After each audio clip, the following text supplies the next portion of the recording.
నాన్న చంపుతాడా? నేను ఇంట్లోకి వెళ్ళి రావన్నా, నేను ఈయనే ఉంటా. బాగా వస్తుందా?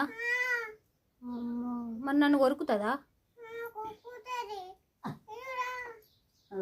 అటురా.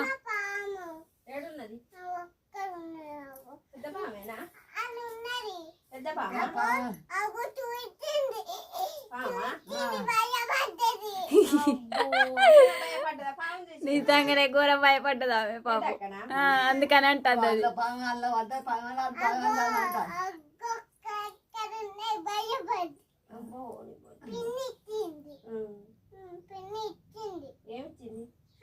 ఇచ్చిందా చెప్పింది.